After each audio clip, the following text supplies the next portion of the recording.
Link ईट love किल series का 11th episode. पिछले episode में हमने देखा कि गेहून डाह्युन को अपना लव प्रपोज कर चुका है और हर वक्त दोनों का रोमांस चल रहा होता है। एपिसोड के अंत में ली ने डाह्युन को उसके बचपन के बारे में इनडायरेक्टली कुछ क्लूज दिए होते हैं। डाह्युन ने गेहून को बताया था कि तुम्हारी बहन येंग को आखिर में मैंने देखा था। तो इस एपिसोड की शुरुआत में डाह्युन कहती है, ली ने मुझे बताया कि येंग को आखिर में मैंने देखा था और उसको क्या हुआ ये भी सिर्फ मैं ही जानती हूँ, लेकिन मुझे बचपन का वो दिन बिल्कुल भी याद नहीं है। मुझे ली पर विश्वास नहीं है, लेकिन फिर भी अगर उसकी बात सच हुई तो इस तरह वो बहुत ही कंफ्यूज होती है। गियोन उसको डांटता है कि ली की बात सच हो या झूठ, तुम्हें अकेले में उससे मिलने की क्या जरूरत थी? येंग जिंदा है या नहीं ये तो मैं नहीं जानता, लेकिन मैं तुमको खोना नहीं चाहता। डाह्युन की गर्दन पर घाव को देखकर गेहून को और बुरा लगता है। फिर रास्ते पर डाह्युन सोच रही होती है कि ली ने ऐसा क्यों कहा होगा कि अगर गेहून को पता चल गया तो वो मुझसे नफरत करने लगेगा। अब घर पर डाह्युन उस एरिया के मैप को हाथ में रखकर उस रेड गेट के बारे में सोच रही होती है। रात को उसको डरावना सपना आता है और अचानक वो उड़ जाती है। फिर वो खिड़की से बाहर देखती है, गेहूं टेरेस पर अकेला बैठा होता है। डाह्युन सोचती है कि कहीं इसको पता तो नहीं चल गया कि मुझे बुरा सपना आया है। फिर वो नीचे जाती है। उसकी माँ और रानी सोने के बजाय रेस्टोरेंट में हुआन के साथ बैठकर बातें कर रही होती है। हुआन बताता है कि ली ने डाह्युन का गला घोटने की कोशिश की थी, लेकिन शुक्र है कि डाह्युन बचकर निकल गई। अब ये सुनकर डाह्युन की माँ को बहुत ही गुस्सा आता है और वो कहती है कि मैं दोबारा अपनी बेटी को खोना नहीं चाहती। अगर ली ने डाह्युन को फिर परेशान किया तो मैं वही करूंगी जो मैं पहले भी कर चुकी हूँ। अब डाह्युन की बात सुन लेती है और सोचती है कि माँ ने पहले ऐसा कुछ किया है क्या।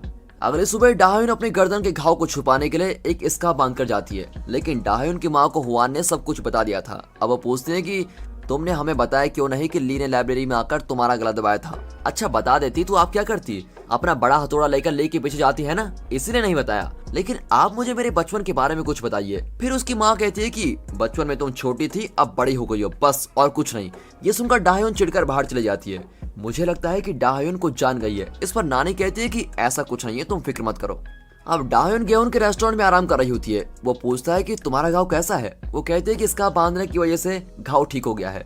इस पर दोनों हंसने लगते हैं और फिर इनका अपना काम शुरू हो जाता है। वो सोचते हैं कि उनको कोई देख नहीं रहा है, लेकिन यूगेन और जिम उन दोनों को देखकर बहुत ही मुस्कुराते हैं। उन्हें साफ साफ नजर आता है कि दोनों का रोमांस चल रहा है। यहाँ पुलिस ऑफिसर जे अपने पापा से मिलने जाता है, लेकिन वो उनसे बात करने की हिम्मत नहीं जुटा पाता और पुलिस स्टेशन वापस आ जाता है। लेकिन वहाँ चीफ को देखकर उसको बहुत ही गुस्सा आता है कि सारी मुसीबत की जड़ यही है। लेकिन इतने में मिंजो उसको संभाल लेती है। फिर दोनों अकेले में बात करते हैं। मिंजो कहती है कि तुम्हें इतना गुस्सा क्यों आ जाता है, खुद को कंट्रोल करो। और कल मैंने तुम्हें गले लगाया था, उसका कोई गलत मतलब मत निकाल लेना, समझे? हमारा ब्रेकअप हो चुका है और हम दोनों फिर से एक नहीं हो सकते, नो चांस। ये सुनकर जे पूछता है कि क्या 1% भी नहीं? तो मिंजो ना में जवाब देती है, कोई बात नहीं, लेकिन मुझे तुम्हारी हेल्प चाहिए। मुझे इस एरिया की सीसीटीवी कैमरास को चेक करना है और उसका एक्सेस मुझे दिला दो।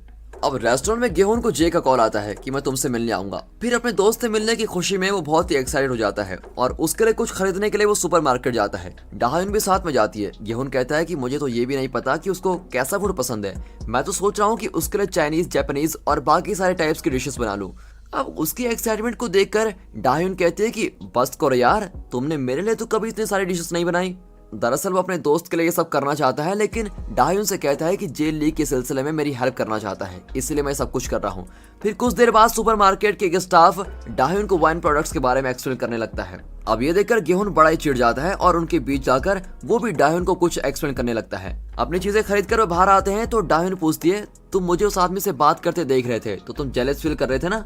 नहीं तो जेलस क्यों फील करने लगा? वो अपनी नॉलेज शेयर कर रहा था और मैं अपनी, इसमें गलत क्या है? लेकिन डाह्युन जानती है कि गेहून झूठ बोल रहा है और कहती है कि कुछ भी हो, वो स्टाफ बहुत ही हैंडसम है ना?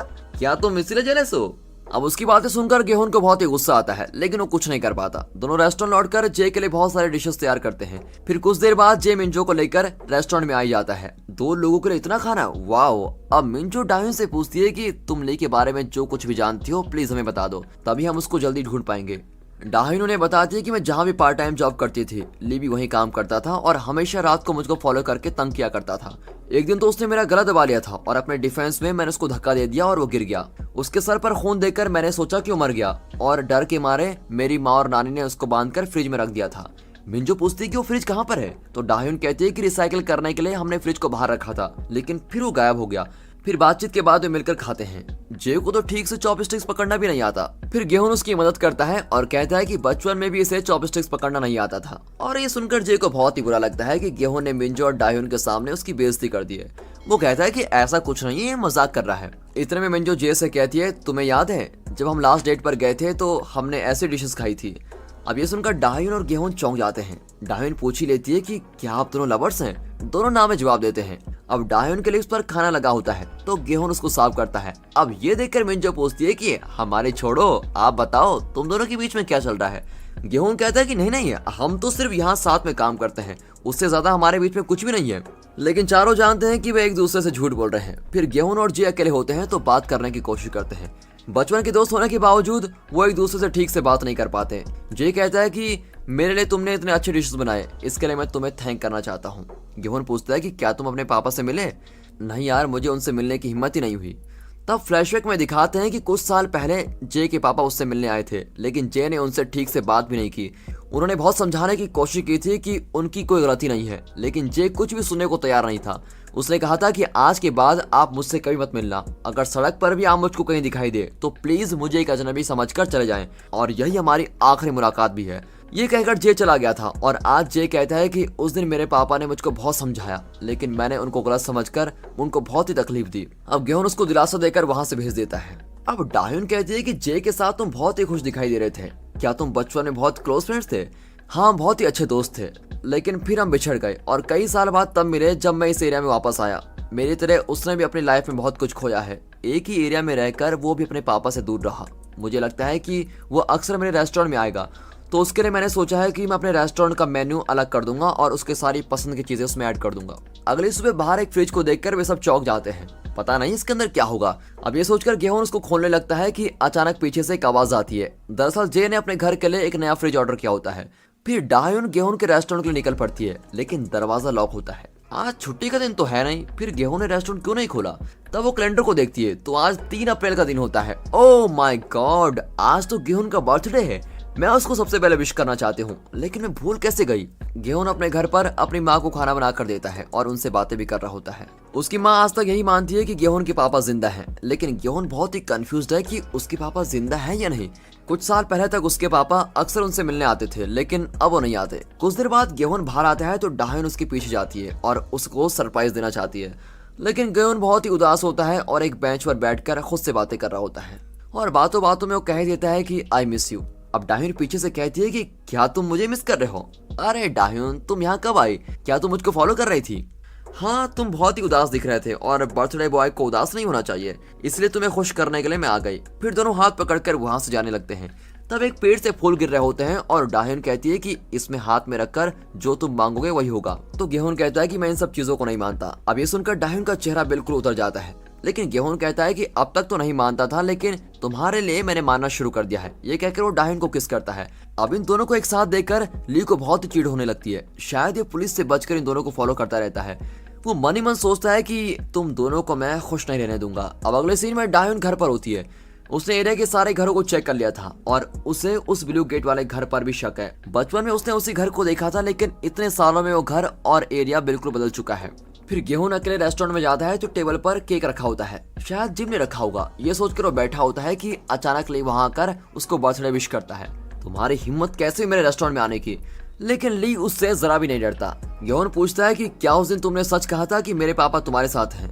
हाँ, वो तो मैं नहीं बता सकता मेरे दोस्त, लेकिन येंग को क्या हुआ ये डाह्यून बड़ी अच्छी तरह से जानती है। सब कुछ जानते हुए भी वो तुमको धोखा दे रही है। दूसरी ओर दिखाते हैं तो डाह्यून उस ब्लू गेट के पास जाकर कुछ याद करने की कोशिश करती है। यहाँ ली असल बात बताता है, क्या तुम जानती हो कि ये सब कैसे शुरू हुआ था? ये कहकर वो अपने पॉकेट से एक गेम डिवाइस निकालता है और कहता है कि बचपन में मुझे एक टॉय बहुत ही पसंद था, लेकिन मेरे पास उसके लिए पैसे नहीं थे। तब एक आदमी ने मुझसे कहा कि मैं ये गेम तुम्हें दिलवाऊंगा, लेकिन बदले में तुम्हें एक लड़की को मेरे घर पर लाना होगा। दरअसल वो येंग को लाने के लिए ही मुझे टॉय दिला रहा था और मैंने उसकी बात मान ली थी। तभी येंग के पैर में चोट लग गई थी और वो ग्राउंड के बाहर बैठी हुई थी। मैं उसको लेकर एक रेड गेट वाले घर पर गया और उसको अंदर छोड़कर आ गया था, लेकिन शायद ली तभी से इतना साइको था कि येंग को वहां छोड़ने के बाद वो बेवजह डाह्यून को भी उस गेट के पास लेके गया। गेहून चीखने लगता है कि उसके बाद क्या हुआ वो बताओ। उस आदमी ने येंग के साथ डाह्यून को भी उस घर में बंद करके रखा था और फिर आखिर में सिर्फ डाह्यून ही वहां से बच के निकली। तुम्हारी बहन के बचने का कोई चांस नहीं था, वो मर गई है। गेहून से ये बात सही नहीं जाती है।